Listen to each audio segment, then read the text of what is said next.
ડીસાના શમશેરપુરમાં ગેનીબેન ફરી તીખા તેવરમાં દેખાયા. સમાજ સાથે દગો કરનાર સામે કટાક્ષ. ચૂંટણી આવતા જ ગેનીબેન ઠાકોરે ફરી હુંકાર કર્યો. બનાસકાંઠાના લોકસભાના કોંગ્રેસના ઉમેદવાર ગેનીબેન ઠાકોરે સમાજના આગેવાનોને આડે હાથ લીધા. ડીસાના શમશેરપુરા ગામે ગેનીબેન ઠાકોરે જાહેર સભા યોજી, જેમાં તેમણે ઠાકોર સમાજના આગેવાન લેબજી ઠાકોર અને ભરત ધૂંક પર પ્રહાર કર્યા.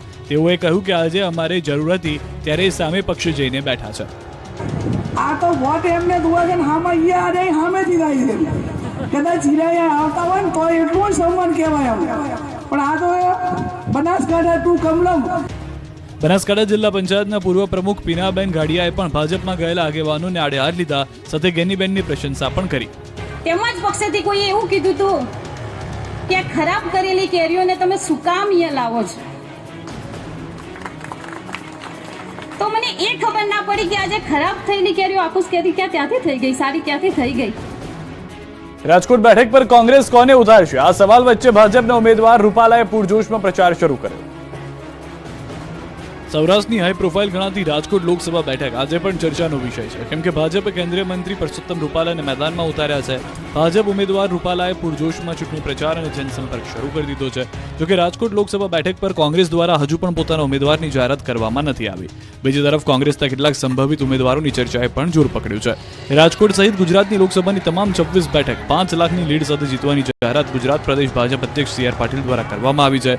ભાજપે સૌરાષ્ટ્ર કચ્છની 8માંથી 5 બેઠકો પર પોતાના ઉમેદવારોની જાહેરાત કરી દીધી છે, ત્યારે 5 બેઠકો પરના ભારતીય જનતા પાર્ટીના ઉમેદવારો પૂરજોશમાં પ્રચારમાં લાગી ગયા છે. બીજી તરફ રાજકોટની બેઠક પર ઉમેદવાર જાહેર કર્યા હોવાથી કોંગ્રેસની હાલત હાલ વરરાજા વગરની જાન જેવી છે. એક બાજુ ભારતીય જનતા પાર્ટીના ઉમેદવાર દ્વારા જોરશોરથી પ્રચાર પ્રસાર કરવામાં આવી રહ્યો છે, તો બીજી તરફ કોંગ્રેસના કાર્યાલય ખાલીખમ જોવા મળી રહ્યા છે. ચૂંટણીને લઈને તૈયારીઓએ વેગ પકડી રહી છે. રાજ્યમાં જિલ્લા સ્તરે કંટ્રોલ રૂમ ઉભા કરાયા. લોકસભા ચૂંટણીની જાહેરાત બાદ રાજ્યમાં જિલ્લા સ્તરે 24 કલાક સાથે દિવસના કંટ્રોલ રૂમ શરૂ કરાયા. ગાંધીનગરના એક કંટ્રોલ રૂમ અને હેલ્પલાઇન નંબર કાર્યરત કરાયો. હેલ્પલાઇન નંબર સિવાય વોટર્સ અલગ અલગ માધ્યમથી ટપાલ, મેલ મારફતે ફરિયાદ કરી શકશે. નેશનલ ગ્રીવન્સ સર્વિસ પોર્ટલ પર પણ રજૂઆત કરી શકાશે. આચારસંહિતાના અમલ પર અને ચૂંટણી પર નજર રાખવા કંટ્રોલ રૂમ શરૂ કરાયા છે. અત્યાર સુધી આદર્શ આચારસંહિતાના ભંગની 205 ફરિયાદો મળી, જેમાંથી મોટા પ્રમાણની ફરિયાદોને નિકાલ કરાયો. આ તરફ ચૂંટણીને લઈને અમદાવાદ કલેક્ટર ઓફિસ ખાતે કંટ્રોલ રૂમ શરૂ કરાયા. અહીં જિલ્લા કંટ્રોલ રૂમ અને મીડિયા કંટ્રોલ રૂમ શરૂ કરાયા. મતદારો 1950 પર કોલ કરી ફરિયાદનું નિવારણ લાવી શકે છે. આ ઉપરાંત મીડિયા કંટ્રોલ રૂમ પરથી આચારસંહિતા પર નજર રાખી શકાશે. કંટ્રોલ રૂમ પરથી ઓનલાઈન ફરિયાદ પર પણ કાર્યવાહી કરી શકાશે. ચૂંટણીને લઈને બોર્ડર પર સઘન ચેકિંગ. અંબાજી રાજસ્થાન બોર્ડર પર પોલીસે ગોઠવી વોચ. લોકસભાની ચૂંટણીઓ જાહેર થતાની સાથે જ રાજ્ય પોલીસ વિભાગ એક્શનમાં આવ્યું. ચૂંટણી દરમિયાન રૂપિયાની કે દારૂની હેરાફેરી ન થાય તે માટે અંબાજીમાં રાજસ્થાન બોર્ડર પર પોલીસે સઘન ચેકિંગ હાથ ધર્યું.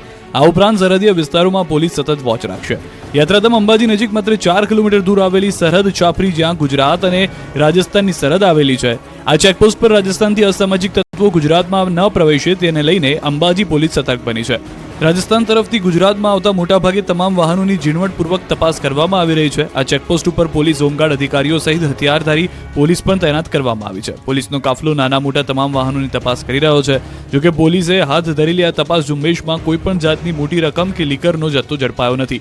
કોઈપણ વ્યક્તિ 50,000થી વધુ રોકડ રકમ લઈ આ બોર્ડર ક્રોસ કરી શકશે નહીં. જો કોઈની પાસે મોટી રકમ મળી આવે તો તે તમામ પ્રકારના આધાર પુરાવા રજૂ કરવાના રહેશે. આ તરફ પેટા ચૂંટણીને લઈને પણ તૈયારીઓ તેજ છે. ચિરાગ પટેલે રાજીનામું આપતા ખાલી પડી હતી બેઠક. મધ્ય ગુજરાતની આણંદ લોકસભાની ચૂંટણી આગામી 7મીના રોજ યોજાશે અને સાથે જ ખંભાત વિધાનસભાની પેટા ચૂંટણી પણ યોજાશે. તાજેતરમાં જ ખંભાત વિધાનસભાની કોંગ્રેસના ધારાસભ્ય ચિરાગ પટેલ રાજીનામું આપી ભાજપમાં જોડાયા હતા, જેથી વિધાનસભામાં ખંભાત બેઠક ખાલી પડતા પેટા ચૂંટણી યોજાશે. ઇલેક્શન કમિશનની ગાઈડલાઈન અને ખંભાત પ્રાંત કલેક્ટરની દેખરેખ અને માર્ગદર્શન હેઠળ પેટા ચૂંટણી યોજાશે. પેટા ચૂંટણીને લઈને ખંભાતમાં તૈયારીઓનો ધમધમાટ જોવા મળ્યો. ખંભાત વિધાનસભાની કુલ 2,34,000 મતદારો છે, જેમાં 5,000 જેટલા નવા મતદારો મતદાન કરશે.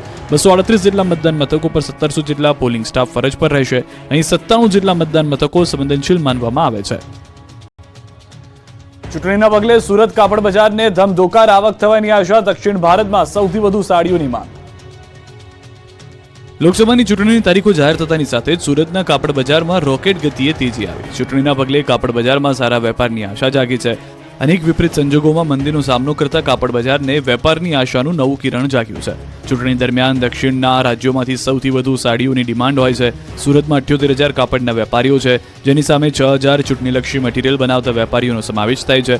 અત્યાર સુધીમાં 10 લાખ ટોપી અને ખેસના ઓર્ડર મળ્યા છે. ₹100 થી લઈ ₹120 સુધીની કિંમતની સાડીની વધુ માંગ હોય છે. અંદાજિત 5 કરોડના વેપારની આશા છે. છેલ્લા ઘણા સમયથી કાપડ બજારમાં મંદીના માહોલનો સામનો કરી રહેલા વેપારીઓ ગેલમાં આવી ગયા.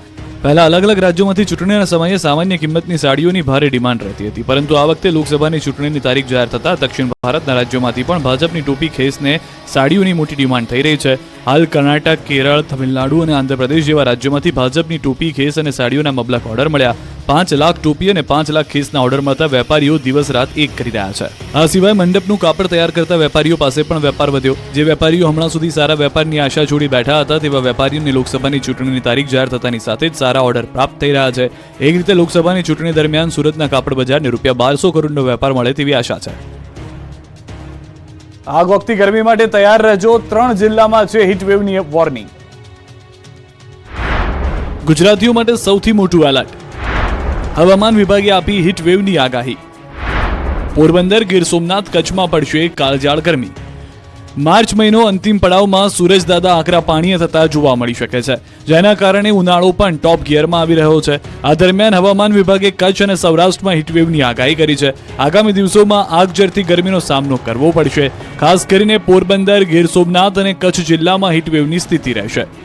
जो वार्निंग दी गई है हीट वेव की, वो सौराष्ट्र और कच्छ रीजन के लिए दी गई है। और इसमें जो ज़िले हैं जहाँ पे मतलब चांसेस हैं हीट वेव होने के, वो हैं पोरबंदर, गिर सोमनाथ और कच्छ रीजन। अहमदाबाद और गांधीनगर के लिए मैक्सिमम टेम्परेचर की बात करेंगे, जो रियलाइज हुआ है अहमदाबाद का वो 37.3 डिग्री सेल्सियस और गांधीनगर का 36.8 डिग्री सेल्सियस।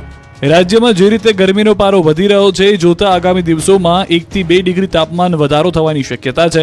કચ્છ, પોરબંદર અને ગીર સોમનાથ જિલ્લામાં ગરમ પવન ફૂંકાવાની પણ હવામાન વિભાગે આગાહી કરી. ઉનાળો શરૂ થતાં જ પાણીનો કકળાટ સામે આવ્યો. ઈડરમાં તંત્ર સામે મહિલાઓએ બતાવ્યું પાણી. પાણીનો પ્રશ્ન એટલી હદે વિકટ બન્યો કે ધુઆપુઆ થયેલી મહિલાઓએ માટલા ફોડ કરવું પડ્યું. ઉનાળાની શરૂઆત થતાની સાથે જ સાબરકાંઠામાં પાણીનું લાઇનના કનેક્શન બંધ થતા મહિલાઓ રોષે ભરાઈ. મહિલાઓનો ગુસ્સો સાતમા આસમાને હતો. મોટી સંખ્યામાં એકઠી થયેલી મહિલાઓએ માટલા ફોડીને પાણીનો પોકાર કર્યો.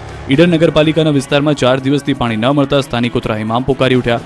હજુ તો ઉનાળાની શરૂઆત જ છે, ત્યાં પાણીની પારાયણ શરૂ થઈ છે, તો આગામી દિવસોમાં શું હાલત થશે? પાણીનું કનેક્શન બંધ થતા મહિલાઓ રણચંડી બની.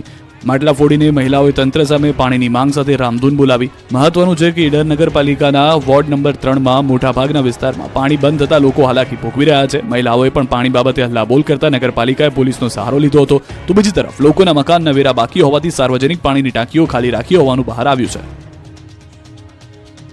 આ તરફ મોરબીમાં પણ પાણીની મોકાણ થઈ. કલેક્ટર કચેરીમાં પાણી માટે હલ્લાબોલ કર્યું. દર વર્ષે ઉનાળો આવતા જ મોરબીના કેટલાય વિસ્તારોમાં પાણી માટે લોકોને રજળપાટ કરવાનો વારો આવે છે. આ વખતે તો ઉનાળાની શરૂઆતમાં જ લોકોને તરસ્યા રહેવું પડે એવી સ્થિતિ સર્જાય છે, અને એ પણ મોરબીના પોશ વિસ્તારમાં. રવાપર રોડ પર આવેલ દર્પણ સોસાયટીમાં રહીશોએ પાણીની માંગ સાથે કલેક્ટર કચેરી ખાતે હલ્લાબોલ કર્યું. પાણી આપોની માંગ સાથે કચેરીનું પટાંગણ ગુંજી ઉઠ્યું હતું. મહત્વનું છે કે મોરબીના પોશ વિસ્તાર એવા રવાપર રોડ પર આવેલી દર્પણ સોસાયટીના 600-700 લોકો વસવાટ કરે છે.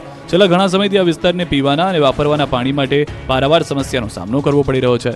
સાથે જ કચરા કલેક્શન કરવા આવતા વાહનો પણ ન આવતા હોવાથી સ્થાનિકોની ઉગ્ર રજૂઆત છે. કેટલાય દિવસોથી પાણીની સમસ્યા હોવાથી કંટાળેલા લોકો કલેક્ટર કચેરીએ પહોંચ્યા અને પાણીની માંગ કરી. 3 દિવસમાં પાણી નહીં આવે તો રોડ ચક્કાજામ અને મતદાનનો બહિષ્કાર કરી નેતાઓને સોસાયટીમાં આવવા પર પ્રતિબંધ મૂકવાની પણ ચીમકી ઉચ્ચારી. ત્યારબાદ ધારાસભ્ય